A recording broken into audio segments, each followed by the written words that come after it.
Después del trabajo, After Work, con Eduardo Castillo, Capital Radio.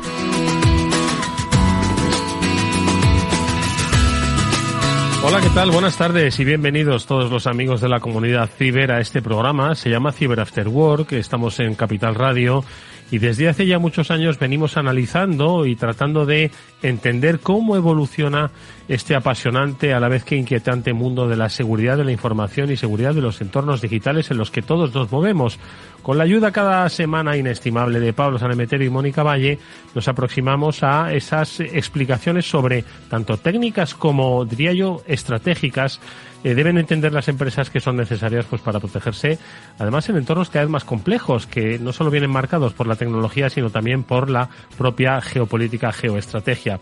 Por eso hoy vamos a hablar, yo creo que un poco de geoestrategia, además con un experto en la materia, que hoy desde el ámbito privado tiene una visión, yo creo que panorámica, sobre cómo ahora mismo tanto gobiernos como empresas afrontan los principales retos de ciberseguridad. Enseguida estará con nosotros Enrique Cubeiro. Él hoy es director de ciberseguridad del grupo Genova, pero hasta hace bien poco ha sido una de las referencias en materia ciber en lo que se refiere a los entornos de la defensa de nuestro país.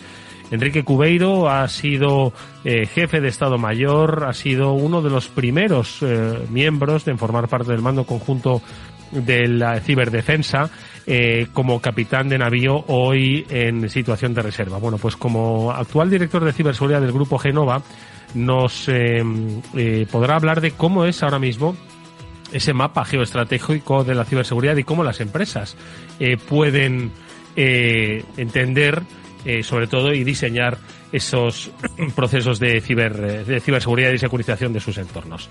Yo creo que es un invitado hoy apasionante que Mónica Valle conoce mucho. Mónica, buenas tardes, ¿cómo estás?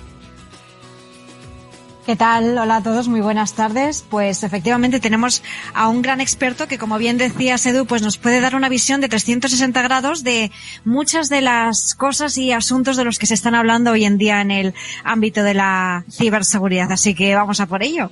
Pablo Sanemeterio, ¿qué tal? Muy buenas tardes, ¿cómo estás?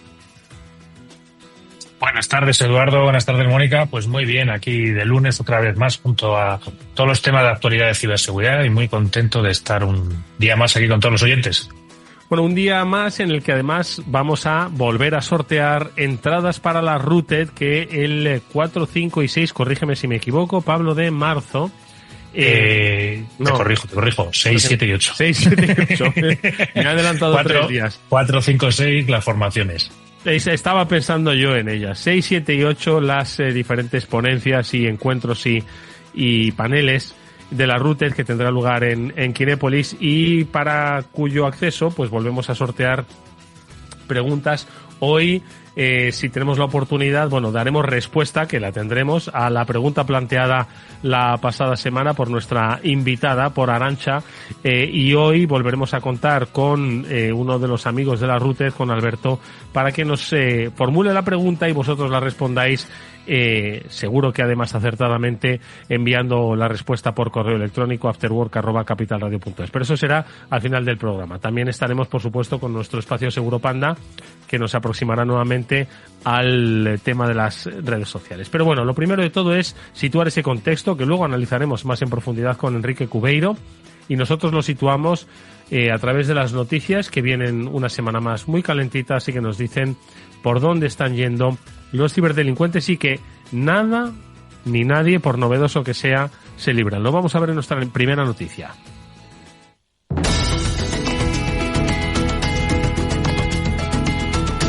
Y es que, pues no sé si vosotros, Pablo, Mónica, ¿vosotros os habéis descargado DeepSeek en el móvil o en vuestro ordenador? ¿Habéis entrado? Yo me he descargado DeepSeek. ¿Te lo has descargado ya y qué tal? ¿Te gusta? Perdona, Moni. Hemos quedado con sobre la Moni también. Faltaba. Yo iba a decir que de momento reconozco que todavía no lo he probado. Bueno, pues, ¿tú qué has hecho, Pablo? Descargarlo, pero es que no podía todavía registrarme ni probarlo. Bueno, pues igual entonces tú estás a salvo de lo que al parecer ha sido un ciberataque a gran escala. para DeepSeek. Mónica, pronto empezamos, si estaba recién lanzado, qué es lo que ha ocurrido y sobre todo saber cómo se puede atacar una inteligencia artificial y sobre todo pues cómo puede afectar, si es que esto afecta a la gente que está registrada. Mónica. Claro, pues al final un evento masivo como ha sido este, ¿no? Que ha revolucionado en todos los ámbitos, desde luego en el ámbito de la tecnología y de la inteligencia artificial, pero también en el económico, como hemos visto, ¿no? A lo largo de los últimos días. Entonces, esta irrupción ha hecho que, como suele pasar, pues el ámbito de la seguridad digital se fija, ¿no? Y en este caso, pues DeepSeek ha sufrido un ciberataque que ocurrió hace unos días, la semana pasada. ¿Y qué ha pasado? Pues la propia compañía explicaba que estaba sufriendo pues algún tipo de incidente tecnológico, ¿no? Y decían que eran ataques maliciosos a gran escala que estaban afectando a sus servicios. ¿Y qué pasó? Pues que limitó temporalmente los registros para nuevos usuarios. Es decir, si tú, por ejemplo, Edu, que no tienes cuenta, no sé si la tienes, pero si no la tienes, te hubieses querido hacer una cuenta en ese momento, registrarte, no hubieses podido, ¿no? Y eso lógicamente también afectó al propio servicio, ¿no? Todavía no se sabe el origen del ciberataque, pero pues podría ser por la presión de esos nuevos usuarios. Yo no sé, Pablo, si incluso podría ser un ataque de denegación de servicio, pero no provocado por un agente malicioso, sino por la propia avalancha de usuarios, ¿no? Uh-huh. Yo creo que es un poco de las dos. Yo creo que también ha habido, creo que si no recuerdo mal en alguna noticia, debió salir la propia DeepSeek apuntando hacia Estados Unidos como probablemente una de las fuentes de ese ataque de denegación de servicio, pero como bien indicas, Mónica, yo creo que también parte de su éxito, parte del bombazo que supuso la semana pasada, en la que hoy apareció en todos los titulares, en toda la prensa, pues todo el mundo debió correr a instalársela, a intentar empezar a utilizarla, mandarle consultas a la inteligencia artificial y claro, eso, al final tú tienes un sistema dimensionado para unas peticiones más o menos en las que estar día a día. Imagínate que esas peticiones se multiplican por 100.000 o por 2 millones más de peticiones de las que tienes al día. Entonces eso supone que o tienes una capacidad de escalar rápido y de poner más máquinas a trabajar y más modelos, o eso te hace pues estos problemas de indisponibilidad muchas veces. Entonces yo creo que parte de su éxito ha sido también parte de ese ciberataque o de ese ataque de denegación de servicio que pues ha estado sufriendo esta inteligencia artificial, que ha dado de hablar mucho en todos los programas de radio. Igual el tema de haber sido low cost, y lo pongo entre comillas, hace pues que estas capacidades, esta robustez que pueden tener otros sistemas, pues no lo tenga, ¿no? Y es que al final, pues siempre lo hemos dicho, ¿no? Si abaratas costes, pues por algún lado tiene que fallar. Puede que haya sido por pero bueno, en cualquier caso no ha sido más que, comentaba Mónica, bueno, pues esas dificultades para la puesta en funcionamiento. Lo que sí que es peligroso es el ritmo precisamente que llevan las actividades de ciberdelincuencia, y que ya se está constatando de cómo fueron durante el año pasado 2024. En BitLife Media, Mónica, tenéis ya un registro sobre cómo ha sido 2024 en cuanto a ciberataques, ¿no? Y habéis visto que han aumentado la velocidad de esos ciberataques. Estamos hablando de un 22% más rápido. Yo creo que esta es una de las claves, ¿no? Cuanto más rápido, más veces puedes realizar esos ciberataques, ¿no? Y yo creo que es un poco el escenario que dibuja, pues yo creo que pues una complejidad que las empresas, los fabricantes y todos aquellos que os dedicáis a la ciberseguridad tenéis que tener en cuenta, ¿no? Esto ya no es una cuestión de complejidad, sino también de rapidez, ¿no? Y de lo que es repetición de los ataques, Mónica.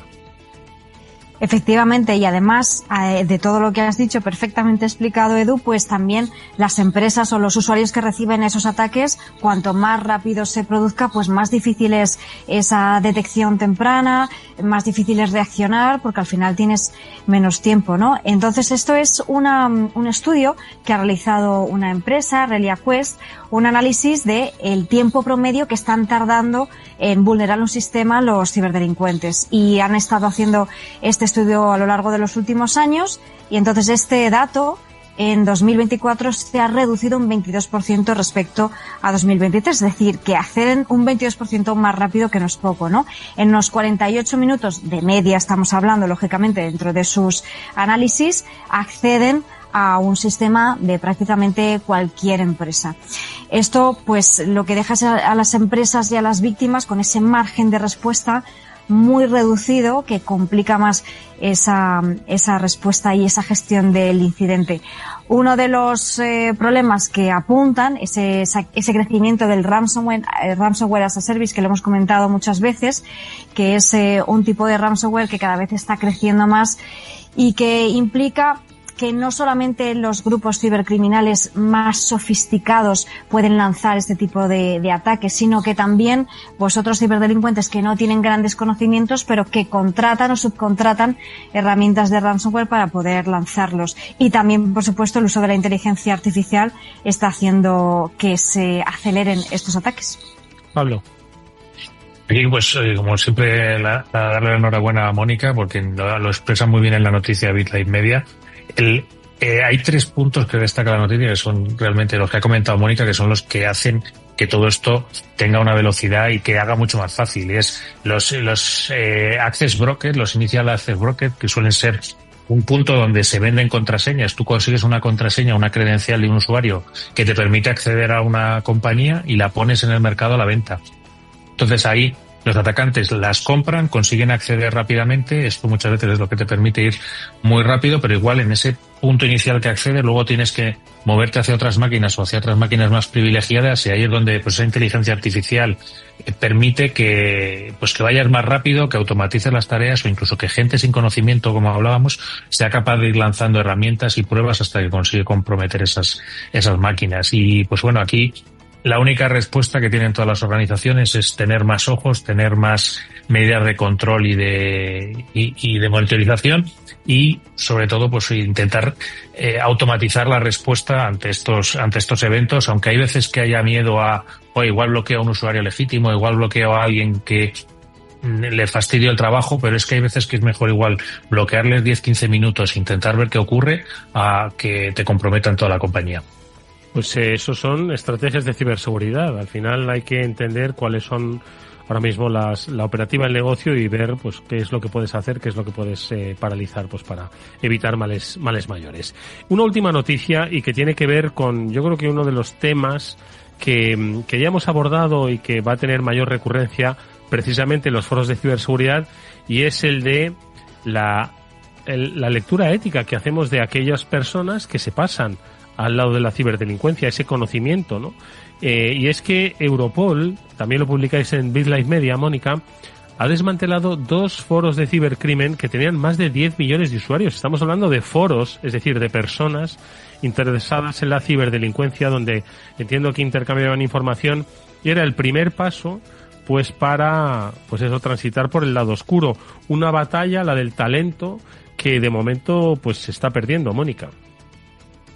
Pues sí, desde luego, porque siempre nos gusta lanzar y resaltar estas noticias. Es muy bueno, ¿no? Porque en este caso pues es una acción policial, una operación coordinada por Europol, y en nuestro país pues la Guardia Civil y la Policía Nacional han participado activamente como siempre, y en este caso han detenido en Valencia a 2 personas vinculadas con la gestión de estos foros de cibercrimen que, como explicabas, 10 millones de usuarios es una auténtica barbaridad, porque son 10 millones de usuarios de potenciales ciberdelincuentes. No sabemos si todos lo son o simplemente están curioseando o cualquier otra cosa, pero al final son miles de publicaciones relacionadas con el cibercrimen, ¿no? En estos foros comparten información. ¿Cuántas veces hemos explicado la importancia de compartir información y de compartir conocimiento dentro del ámbito de la ciberseguridad, de los hackers, de los buenos, ¿no? Y en este caso los delincuentes estaban también intercambiando opiniones, técnicas de hacking, ofrecían servicios ilegales de unos a otros y compartían manuales para realizar esos ciberataques. Pues al final tenemos que aprender también de eso que están haciendo ellos para nosotros tener a lo mejor este tipo de foros que ya existen, ¿no? Pero potenciarlos quizás un poquito más. No sé qué opináis. Pablo. Totalmente. Al final es importante compartir información en la defensa, compartir la información de nuevas técnicas de ataque o nuevas vulnerabilidades que nos puedan afectar. Aquí, pues bueno, como siempre, ensalzar la labor de los cuerpos y fuerzas de seguridad del Estado, y que siempre, puede que el cibercrimen parezca atractivo de primeras y que económicamente te pueda parecer rentable, pero ojo que hay cuerpos y fuerzas de seguridad del Estado que no descansan hasta que tienen a los criminales entre rejas. Entonces, no sé hasta qué punto puede compensar mucho dinero hoy y cárcel mañana. Bueno, yo creo que eso, por supuesto, tiene un debate, ¿no? Porque al final son muchos usuarios, ¿eh? Son muchos, como dice Mónica, no, ni mucho menos. Esos 10 millones de registros tienen necesariamente que estar vinculados con la ciberdelincuencia, pero están al borde de lo que es pues un foro de comisión de delitos, ¿no? Donde se proponen, se sugieren o incluso te abre la puerta a la comisión de delitos, ¿no? Entonces, bueno, yo creo que es una batalla importante, la de la didáctica, la de la educación en materia ciber y luego también visibilizar, ¿no? Que realmente hay una lucha contra el crimen organizado y que tiene sus consecuencias. Lo que pasa es que, si os dais cuenta, y vosotros sois testigos, en esta sección de noticias que hacemos semanal, de cada 10 noticias de ataque, de cada 20 noticias de ataque, una es sobre una operación llevada a cabo de desmantelación de grupos criminales. 20-1, y lo he hecho un poquito a ojo. Entonces, bueno, pues yo creo que si la proporción empezase a mejorar, tal vez entonces estaremos frente a una posible reversión del debate al que hemos hecho referencia. Pero bueno, como digo, será en otro momento. Son muchos los aspectos que competen al mundo de la ciberseguridad y nosotros nos vamos a ir a esa visión global de cómo los estados, como el tablero de juego, como ese tablero de ajedrez de la geoestrategia encara el mundo de la ciberseguridad. Vamos a saludar a nuestro invitado, Enrique Cubeiro, ya está con nosotros. Venga.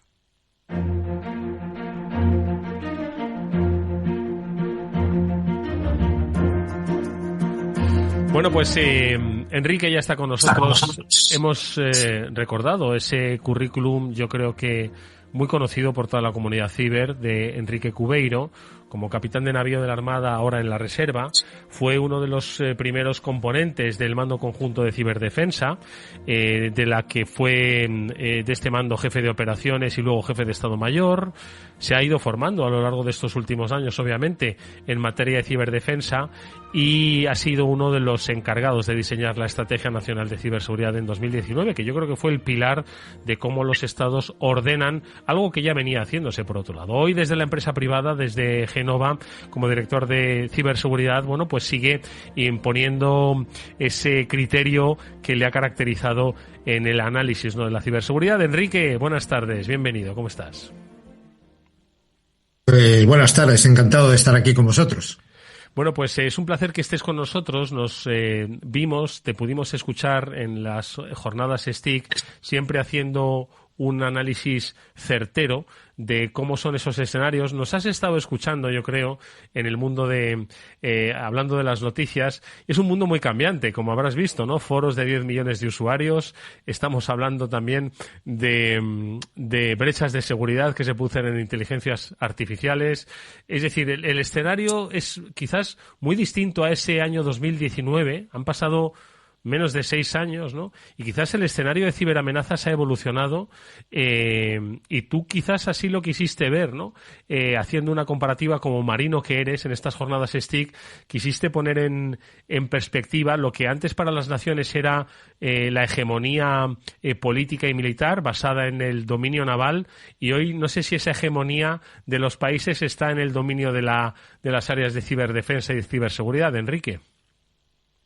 Bueno, sí, lo estamos viendo. Yo llevo muchos años, desde el 2013, 2014, pues me tocó ser un poco la cara pública del Mando Conjunto de Ciberdefensa, me tocó dar muchas charlas, muchas conferencias, y ya en aquel entonces, fíjate, han pasado 10 años, ya alertábamos de que esto iba cada vez a más, y que las ciberamenazas iban siempre muy por delante, en un entorno operacional nuevo para las Fuerzas Armadas, en el que estaba todo por escribir y en el que pasaba una cosa que no pasaba en ningún otro, ¿no?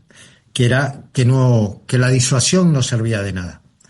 Que es lo que caracteriza el ciberespacio del resto de ámbitos operativos. O sea, tenemos un ámbito operativo en el que continuamente un montón de actores, muchos de ellos ni siquiera actores de Estado, están continuamente ejecutando acciones hostiles y con un altísimo grado de impunidad. Y esto, pues es lógico, es obvio, que tiene que dar un fuerte efecto llamada y que encima nos encontramos que hoy en día por una suscripción parecida a la de Netflix te puedes convertir en un hacker de categoría, ¿no? Porque ya tenemos un montón de inteligencias artificiales capaces de diseñar herramientas y diseñar estrategias de ataque, con lo cual cualquiera, porque antes estaba obviamente limitado a un número de gente que conocía esto, ahora cualquiera puede ser un hacker de categoría. Y este es un problema gravísimo con el que nos estamos encontrando. Mónica. Desde luego que lo es, Enrique. Muchas gracias por estar con nosotros como siempre. Y en este sentido, pues vemos el problema, lo tenemos identificado, lo tenéis identificado desde luego los expertos, pero ¿cómo podemos hacer o qué se puede hacer además de todas estas operaciones policiales que, como también explicaba Pablo perfectamente, pues todas las fuerzas y cuerpos de seguridad del Estado están detrás de este tipo de foros, detrás de este tipo de grupos criminales, pero claro, parece que se hace una operación para derrumbar uno de estos foros y al día siguiente surge otro. ¿Qué se puede hacer o qué se está haciendo, ¿no?, para luchar contra esta tendencia? Bueno, esta pregunta es una pregunta que me han hecho muchas veces y que no tiene una solución fácil. Obviamente hay que trabajar infinidad de cosas, ¿no? Para fortalecer la disuasión, ¿qué hay que hacer? Pues el primer paso, obviamente, es fortalecer la disuasión por represalia, que ahora mismo no existe. O sea, ahora mismo una entidad que es atacada, lo único que puede hacer es ponerse en modo bicho bola, como digo yo, y aguantar y ser lo más resiliente posible, ¿eh? Pero es necesario tener una capacidad de respuesta, es necesario poder llevar a la cárcel a los ciberdelincuentes. Y esto pasa por infinidad de cosas, pasa desde luego por mejorar las capacidades de detección, mejorar por supuesto las capacidades de atribución. Estamos hablando aquí de capacidad de análisis forense digital, de intercambio de información sobre IOCs entre organismos, de intercambio de información sobre técnicas de ataque entre países, el de crear capacidades conjuntas que ahora mismo no existen, cada uno hace la guerra por su cuenta contra las ciberamenazas. Pasa por formación, pasa por concienciación, pasa por invertir en ciberseguridad. En fin, ya te digo que es tan amplio el campo que tenemos que hacer y luego, por supuesto, pasa por la parte de desarrollar pues tipos delictivos y conocer cómo actúan las ciberamenazas de manera que los jueces entiendan cómo se produce un ciberataque, saber preservar evidencias digitales. En fin, es tan amplio el campo en el que tenemos que trabajar que tenemos que estar continuamente avanzando. Por supuesto, pasamos a depender también mucho de la inteligencia artificial. La inteligencia artificial va a hacer mucho por los dos bandos. Y yo creo que va a hacer más por el de los malos que por el de los buenos. Pero no nos podemos rendir nunca. Y Enrique, precisamente aquí yo me quedo con lo que comentabas con dos temas, ¿vale? El primero, estabas hablando del compartir, que yo creo que en un mundo en el que precisamente geoestratégicamente podemos hablar de que lejos de ir hacia una mayor globalidad, yo creo que está yendo hacia una mayor localidad, cada uno más sus cosas y compartir menos. Y precisamente hablabas también de la inteligencia artificial y cómo DeepSeek, esa inteligencia artificial china, yo creo que ha revolucionado un poco todo el status quo que había. ¿Cómo puede hacer Europa para combatir las amenazas en este sentido? Por un lado, intentar ser más globales y por otro lado, tener herramientas propias o algún desarrollo propio, ¿crees? ¿O cómo crees que debemos defendernos o plantear la defensa de las empresas y de los países? No sé, yo lo veo muy complicado, ¿no? Europa es fuerte como suma, pero la suma realmente no es una suma, porque luego cada uno hace un poco su guerra por su cuenta, cada país haciendo sus intereses. Está claro que sigue pasando lo que pasaba hace 10 años. Yo recuerdo una de las primeras conferencias que asistí que me decían, el mundo ahora mismo está depende de hardware chino con software americano y antivirus ruso, ¿no? Pues un poco seguimos ahí. Y las cosas no han cambiado. Europa no está. Europa no es fabricante de nada. Europa depende de todos ellos. Y no hay una estrategia clara, ni hay una empresa líder, ni tenemos grandes fabricantes de hardware ni de software. Tenemos que dar un paso adelante y yo creo que cada país tiene que pensar un poco más en el bien de Europa y no defender lo suyo, que esto pasa mucho. Continuamente yo oigo hablar de cooperación, llevo oyendo hablar de cooperación toda la vida.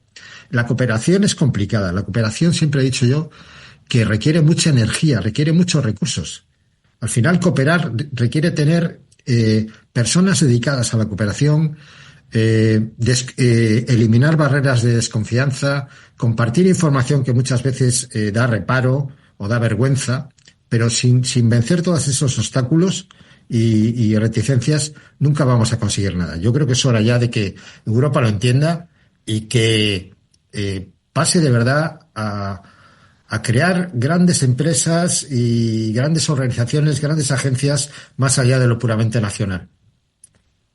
Enrique, lo que ocurre es que, fíjate, en el mundo de la ciberseguridad ha habido una noticia que no hemos llegado a comentar en nuestro espacio, y es el relativo a un ciberataque que sufrió Air Europa hace ya tiempo y que estaba, alertando a los clientes que se vieron afectados en su día de que tal vez esos ciberdelincuentes pudiesen estar cometiendo actividades delictivas con los datos de ese ciberataque. Es decir, estamos hablando de una noticia que, insisto, no la hemos comentado, pero que afecta al ciudadano particular. Tú ahora mismo desde Génova representas a un gran grupo industrial con foco en sectores críticos de interés, desde energía hasta naval, que también tiene un área importante, ¿no?, de desarrollo de ciberseguridad. Pero estamos hablando de grandes empresas y de un pensamiento, vamos a decirlo, mucho más elevado. No es cuestiones de ciberseguridad que le afectan al ciudadano. Con esto lo que quiero decir es que el escenario de trabajo de la ciberseguridad es tan amplio que va desde el ciudadano que clica en un sitio en su empresa a hablar de proteger pues sectores críticos y sectores estratégicos, como puede ser el naval y el de defensa, ¿no? Claro, es que tratar de trazar una estrategia ya no de país, sino de Estado europeo, con un frente tan amplio, es bastante complicado. ¿Por dónde empezamos? ¿Por el ciudadano? ¿Por los países? ¿Se puede combinar ambas? No sé cómo enfocar esto, y con razón, claro. Los ciberdelincuentes están atacando en todos esos frentes. No sé cómo lo ves. Bueno, al final tienes que trabajar en todos los frentes. No hay uno que sea más prioritario que otro, ¿no? La Estrategia Nacional de Ciberseguridad sí lo contemplaba, ¿no? Ciberseguridad, vender ciberseguridad, ya lo digo desde el punto de vista mío, ¿no?, que soy el director de la unidad de negocio de ciberseguridad de mi empresa, es complicado, y venderla políticamente también, porque realmente la ciberseguridad es algo que no se percibe, que no se huele, que no se siente.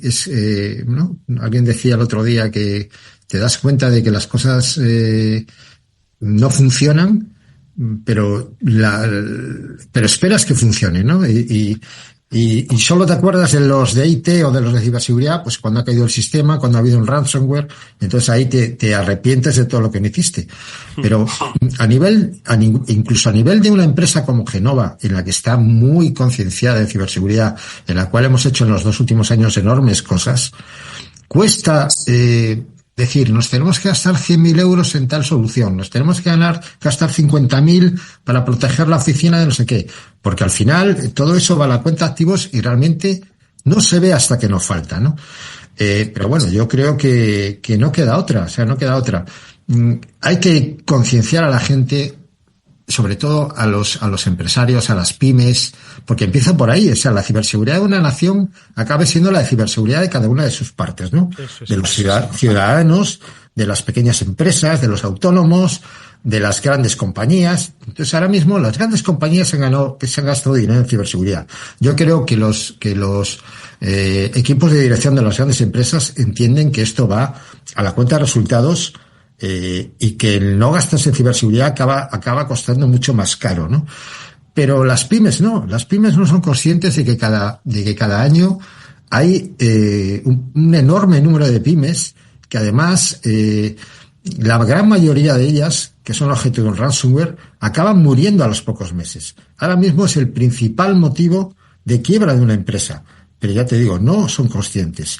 Y la ciberseguridad, como digo, ni se huele, ni se ve, ni se siente, ni se percibe como necesaria. Entonces, estamos dispuestos a gastarnos un dineral en una caja fuerte, en un muro, en cámaras de videovigilancia, pero no en un firewall. Y como siempre digo yo, ¿por dónde es más posible que ataquen a tu empresa, sobre todo cuando tu empresa lo que produce está en digital, por el firewall o saltando la valla, ¿no? Pero seguimos gastándonos dinero en la valla y no en el firewall. Y esto es algo que tiene que cambiar. Y la única manera es concienciar y convencer. Y ahora mismo, incluso con los clientes de mayor confianza, cuesta. Y esto ya es algo que tenemos que cambiar. Mónica o Pablo. Iba a preguntarle por cómo la normativa o las regulaciones que cada vez vamos teniendo más en Europa, si de alguna forma ayudan a que esto llegue a los consejos de administración y a la parte financiera y que entiendan realmente, pues oye, que tienen que hacer los trabajos y que no se lo pueden dejar sin hacer y sin hacer las inversiones adecuadas porque tiene responsabilidades para los equipos, los grupos directivos. Mira, pues es absolutamente fundamental. Ahora mismo, la única manera de convencer a una empresa o a una organización de que tiene que gastar en ciberseguridad es ponerla ante la tesitura de arriesgarme a una multa o gastármelo, ¿no? O arriesgarme a no obtener una certificación que va a ser fundamental para mi negocio o no, ¿no? Entonces, ahora mismo vemos que la ciberseguridad está penetrando en todos los sectores. Hace unos años solo entendía de ciberseguridad la banca y el mundo IT. Ahora todos los sectores de actividad están amenazados por igual. Como digo yo siempre, el ransomware democratizó la ciberseguridad, ¿no? Ya todo el mundo podía ser objeto de un ataque de ransomware. Ya fuera un hospital, ya fuera un banco, un ayuntamiento, cualquier cosa podía ser objeto de un ransomware. Por supuesto, un ciudadano y por supuesto una pyme, ¿no? El hecho de que ahora mismo para licitar en contratos de la administración se pueda exigir una certificación del NS, una 27001 o una cualquier otra certificación de ciberseguridad, que ahora mismo cualquier proyecto de eólica marina, de construcción de un barco, de un gemelo digital, de una central eólica, lo que sea, tenga su parte de ciberseguridad, resulta fundamental. Por ejemplo, en el sector naval es uno de los que más trabaja Genova. Pues hace el año pasado, precisamente, entraron en vigor 2 requisitos unificados de las sociedades de clasificación que exigían una serie de requisitos de ciberseguridad tanto para los buques como para el equipamiento de los buques, ¿no? Para los sistemas que iban a bordo. Y estamos hablando de muchos que son sistemas OT, ¿no? Con lo cual, pues de repente hubo infinidad de empresas que se han tenido que enfrentar a algo que tenían absolutamente abandonado, que era la ciberseguridad de sus productos. Ahora mismo, una grúa de un barco puede necesitar requisitos de ciberseguridad. Y nos encontramos con que en la empresa de grúas no hay nadie que sepa absolutamente nada de ciberseguridad. Y al final la ciberseguridad tiene que penetrar no solo en los proyectos, en lo corporativo, tiene que penetrar en el diseño del producto, tiene que penetrar en cómo se instala ese producto a bordo, en todas sus facetas, ¿no? Y a lo largo de todo su ciclo de vida. Y desde luego yo creo que vamos a ver en estos años un cambio de mentalidad importante, pero muy de la mano de la obligación y de la normativa, que si no, seguramente no se hubiera producido. Mónica. Sí, desde luego, la normativa, pues, por ejemplo, la directiva NIS2, ¿no? Desde luego que es una de las más importantes en este sentido, y vosotros precisamente que trabajáis con sectores críticos, ¿no? Pues el naval, seguridad, defensa, industria, energía, ¿no? Pues seguro que estáis viendo, Enrique, muchísimos cambios a nivel organizativo dentro de las empresas que tienen que hacerlo para adaptarse a las certificaciones y normativas, pero también a todos estos cambios que se están produciendo. En concreto, ¿qué opinas en estos sectores tan críticos, tan estratégicos? ¿Cómo se abordan las estrategias de ciberseguridad? ¿Son diferentes a los de otros sectores? ¿Están más maduras? ¿Cuál sería la situación? Y en España en concreto. Bueno, hay bastante heterogeneidad desde mi punto de vista en cuanto a la madurez por sectores, ¿no? Como he dicho antes, pues toda la vida la banca ha entendido desde el primer momento que los ciberataques se le iban a la cuenta de resultados, ¿no? Pero el resto de sectores no ha sido consciente de que lo que significaba la ciberseguridad hasta hace muy pocos años, ¿eh? Por ejemplo, el sector naval, como digo, hasta hace 6 años no había prácticamente nada escrito sobre ciberseguridad de barcos. Son cosas que empiezan a oírse hablar de ellas 2016, 2017. Yo he visto hace poco proyectos de eólica marina que todavía salían sin requisitos de ciberseguridad. Ahora los requisitos de ciberseguridad pues lo están inundando absolutamente todo. Pero resulta fundamental entender que la ciberamenaza ya no distingue de sectores, ¿no? Que todos están prácticamente sometidos por igual. Y hay un tema que en el cual nosotros estamos trabajando ahora mucho, que es en el tema de la ciberseguridad de la cadena de suministro, ¿no? Estamos viendo cómo la cadena de suministro se está utilizando cada vez más para atacar a esas grandes empresas, a esas grandes compañías y a esos grandes productos que producen, ¿no? Y podemos entender perfectamente que haya grupos APT que se dirijan a grandes objetivos utilizando a esos pequeños proveedores nada ciberseguros, y que son al final el talón de Aquiles de las grandes empresas, porque ahora mismo el eslabón más débil de la cadena de ciberseguridad y de seguridad general de una empresa se ha trasladado afuera de su perímetro de ciberseguridad. Y como sabemos, gestionar la ciberseguridad de terceros es un problema todavía no resuelto, ¿no? Bueno, pues todo esto, las certificaciones se están haciendo por ello, porque la certificaciones como la ONS te obligan a preocuparte también de la cadena de suministro, ¿no?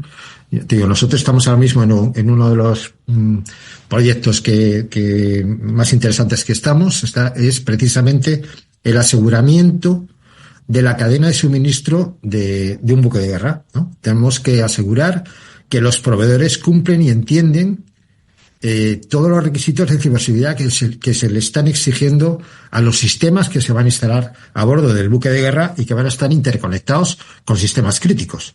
Y estamos hablando de grúas, de bombas, de plantas osmotizadoras, de potabilizadoras, de cualquier tipo de sistema que monte un barco. Y estamos hablando, en caso de un buque de guerra, de hasta 70, 80 sistemas y un número de proveedores que supera los 50. Y muchos de ellos que todavía no tienen ningún conocimiento de ciberseguridad dentro de sus estructuras empresariales. Y ahí Perdona, Pablo. Dale. Hazle tú la penúltima y yo la última. No, le iba a preguntar precisamente con esa parte de certificación y del barco que me parece tan apasionante, le iba a preguntar precisamente si luego dentro de los grupos de desarrollo, los grupos que se dedican a hacer cada una de esas partes y que conforman esa parte de la cadena de suministro, si les llega realmente esa concienciación en ciberseguridad, porque a mí me ocurre muchas veces con clientes y con gente, con empresas que tienen departamentos de desarrollo que cuesta mucho hacerles llegar también la importancia de la ciberseguridad, que tan importante como cumplir el plazo de entrega es cumplirlo de forma segura. Claro, bueno, es que de verdad uno de los principales problemas que estamos teniendo es precisamente la concienciación y el de que el fabricante de ese sistema entienda, ¿no?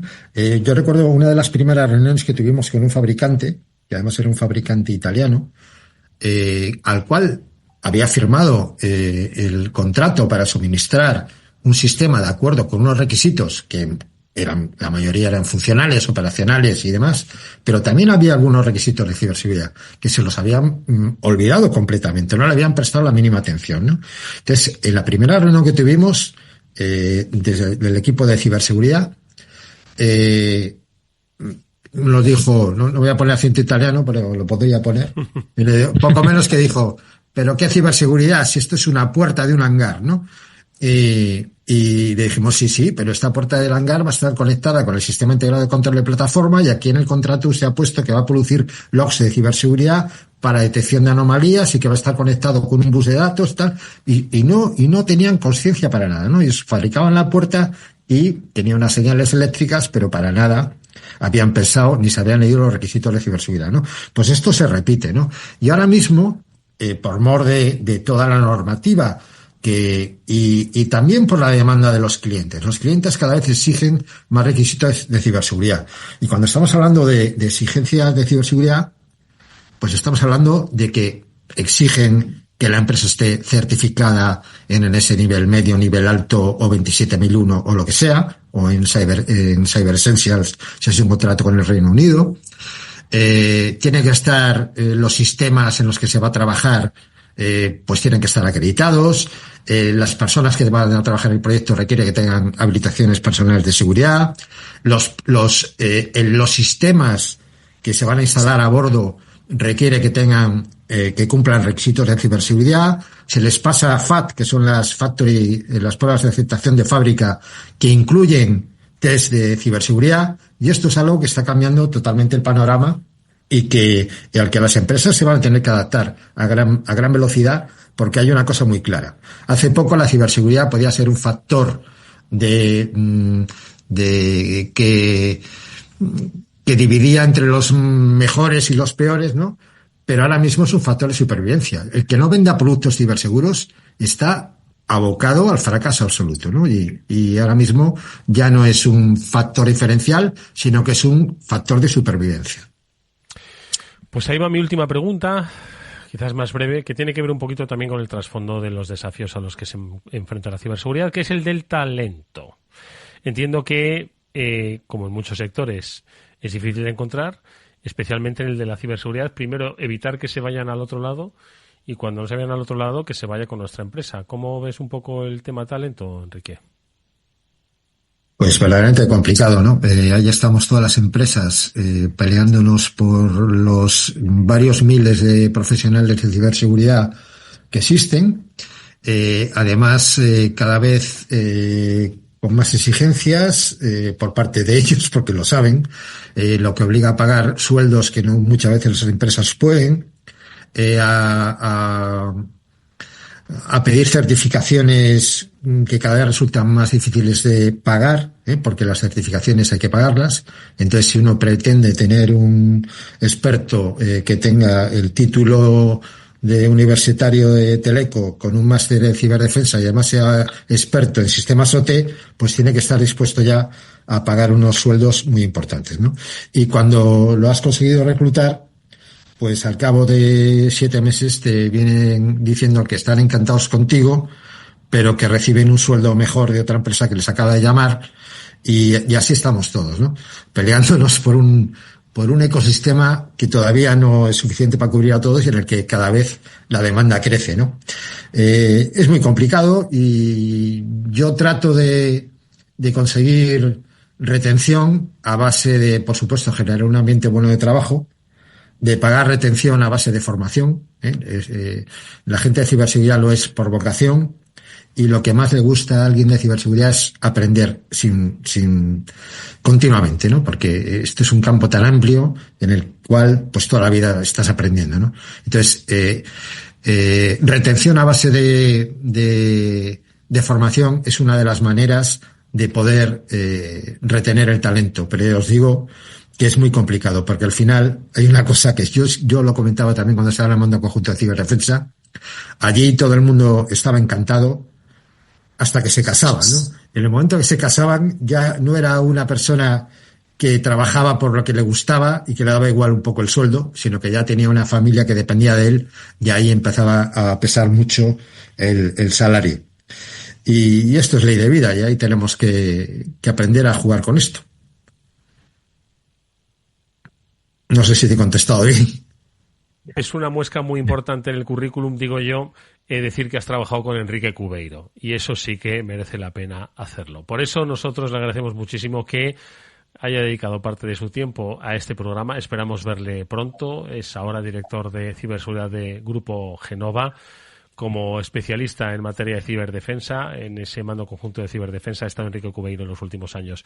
Gracias, ha sido un placer escucharte, Enrique. Nos vemos pronto, ojalá. Gracias a vosotros, siempre un placer. Un fuerte abrazo. Igualmente. Talento va a haber y va a circular en la RUTED, que ya el día 6, 7, 8 de marzo va a estar allí con nosotros, y uno de sus responsables nos acompaña nuevamente en este sorteo que hacemos de las entradas que gentilmente tienen a bien disponer, no para el programa, sino para los oyentes del programa. Alberto Rodríguez, ¿cómo estás, Alberto? Buenas tardes. Hola, buenas tardes, Edu. ¿Cómo estás? Encantado de saludarte. Oye, estabas escuchando a Enrique y estabas reivindicando muchas de las cosas que dice Esquema Nacional de Seguridad. No sé si lo del talento también, pero me figuro que muchos de los temas serán protagonistas en RUTE de este año, ¿verdad? Pues sí, seguramente alguno de ellos tocamos, alguno de ellos seguramente que toquemos. Escuchar a Enrique, desde luego, es una pasada. Es un lujo que debíamos de valorar más. Yo tuve la oportunidad de verlo este año en las jornadas STIC y lo disfruté. O sea, es una pasada. Sin lugar a dudas. Pablo, nuestras cuestiones para Alberto. Bueno, pues oye, Alberto, como siempre, un placer tenerte aquí con nosotros. Y yo te iba a preguntar, sabéis que me gusta mucho la parte de formación, como decía Enrique, yo creo que al final es la parte de esa intento de retención, y yo creo que aquí RUTE tiene unas formaciones punteras. ¿Cuáles destacarías? ¿Cuáles son un poco las que te han llamado la atención a ti particularmente? Pues este año la verdad es que las tengo que destacar todas. Las tengo que destacar todas. Tocamos todos los palos. Mira, OSINT, en red teaming, hardware hacking, ataque al directorio activo, respuesta ante incidentes, hacking ético de aplicaciones móviles, cloud pen testing, escalada de privilegios en Linux, esteganografía defensiva y ofensiva. Es que hay de todo. Este año, si me dices a cuál iría, te diría que a todas.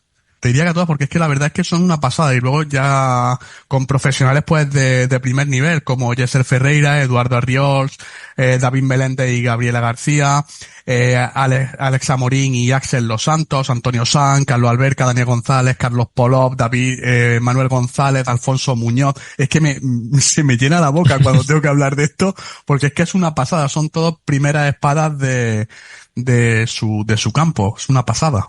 Bueno, es que es mucha gente, son muchos los puntos de encuentro, y claro, con razón, se complica cada año más las preguntas, Pablo, que nosotros les pedimos que formulen para quienes se acuerden, porque insisto, son muchas y no es fácil acordarse. Pablo, ¿qué crees que nos va a sugerir Alberto para sortear las entradas esta semana? No lo sé. Alberto tiene una mente muy capaz de ponerle retos a nuestros oyentes. Tenemos ahí ya unos cuantos ganadores de la pregunta del año pasado, que no era fácil, ojo. Alguna persona por Twitter me ha estado comentando que lo ha buscado por ChatGPT y no le ha dado la opción. Y entonces, pues oye, hay que buscar un poquito y no vale solo con ChatGPT para esta respuesta. ¿Qué y seguro que la semana pasada? ¿Cuándo fue el año en el que ella dio la keynote? Y tenemos respuestas acertadas, Pablo, las respondemos por correo, pero ¿tenemos respuestas acertadas? Tenemos respuestas acertadas de la 2023 y Guillermo, Carlos, Alejandro, Carolina, Ainhoa, Manuel, todos ellos han contestado, y de ellos cogeremos las respuestas correctas, y los 5 primeras serán las ganadoras, y a los siguientes pues hoy habrá que dedicarles a la pregunta que nos hará Alberto. Alberto, ¿qué les planteamos a vuestros oyentes? Yo este año tengo que ser un poquito más laso, porque está ahí Pablo, que siempre me acaba chinchando y tal. Este año, como ya sabéis, es el 5º aniversario de la Hacker Night. Hace 5 años que lo hacemos, entonces quería hacer una pregunta así tramposilla, que es en qué año fue la primera Hacker Night. La primera Hacker Night. Bueno, Pablo seguro que se la sabe. El concepto de Night a Pablo le gusta mucho, por eso, pero bueno, él no puede participar. Y el de Hacker también. El de Hacker también. Bueno, por lo menos no ha dicho que era Michael, ¿me entiendes? Que hubiera sido Michael. Exactamente. Bueno, pues la Hacker Night. ¿Cuándo fue la primera? Este año se celebra la 5ª, así que tirad de memoria, y si sabéis la respuesta a esta pregunta formulada por Alberto Rodríguez, nos podéis escribir desde ya mismo y hasta el próximo programa. En directo será el lunes, a la dirección de afterwork@capitalradio.es. Afterwork@capitalradio.es. ¿Cuál fue cuando se produjo la primera? La acabo de liar parda, chicos. Este año es la 6ª. Es la 6ª. Bueno, pues no pasa nada, es la 6ª. Todo el mundo recordará la primera. este año la sexta. Bueno, pues la primera es vuestra oportunidad. Alberto, como siempre, muchísimas gracias. Ha sido un placer escucharte. A ver si hay respuestas correctas. Estoy seguro que sí. Oye, un abrazo enorme. Cuidado mucho. Un Chao. fuerte abrazo. Fuerte abrazo. Hasta luego.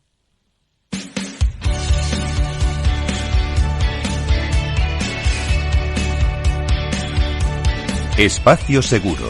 Todo lo que debes saber para que tu día a día en Internet sea más seguro. De la mano de Panda Security.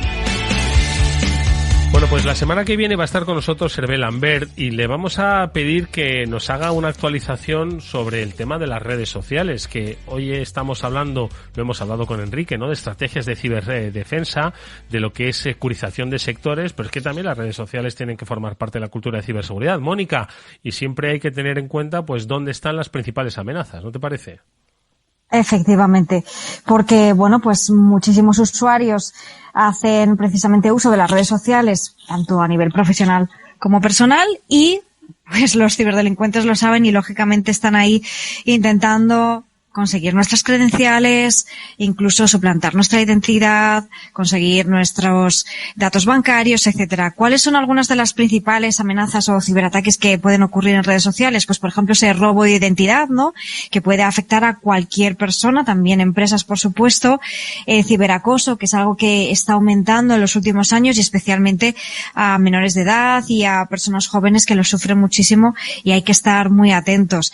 Hay que tener también mucho cuidado con las estafas de phishing, que es una suplantación de identidad en la que pensamos que estamos interactuando con una empresa concreta y no es así. Y, por supuesto, pues suplantación de marcas, que es parecido, pero en este caso puede ocurrir muchas veces que en redes sociales a lo mejor das a una publicación que parece un anuncio legítimo, piensas que estás comprando en una tienda online y al final no lo estás comprando. Entonces, pues todas esas cosas que pasan en el resto de las plataformas sociales que explicamos siempre pasan en las redes sociales, que no pensemos que son inocuas o inofensivas. Efectivamente, no solo de opiniones, sino también de amenazas. Gran explicación la que nos ha dado Mónica Valle. Le preguntaremos a Hervé Lambert de Panda Security la próxima semana que nos dé un poquito más de detalle, que todo evoluciona. Bueno, pues nosotros, amigos, con este recordatorio que siempre hacemos sobre un buen uso de la tecnología, nos despedimos dando además un poco de nuestra propia agenda. Mañana martes, si nos estás escuchando en directo ahora mismo, mañana martes, entre 11 y 12 de la mañana, vamos a tener esa continuación de los especiales Cyber Icon que hicimos junto a Deloitte y que tendremos la oportunidad de escuchar a Netscope, a Onum y a Splunk. Hablaremos de, por supuesto, la tecnología SASI, de la telemetría, de cómo medimos y, por supuesto, de las predicciones para ciberseguridad que nos da Splunk. Eso, como digo, será mañana martes en la sintonía de Capital Radio entre 11 y 12 de la mañana. Lo podréis seguir, por supuesto, en redes sociales. Nosotros volveremos el próximo lunes con más entradas para la Routed, con ganadores y, por supuesto, con nuestros espacios seguros de Panda. Mónica y Pablo, como siempre, muchas gracias, amigos. Ha sido un programa interesantísimo. Gracias a ti siempre. Gracias a ti siempre, Edu. Adiós, Pablo, y hasta mañana, amigos. Nos vamos.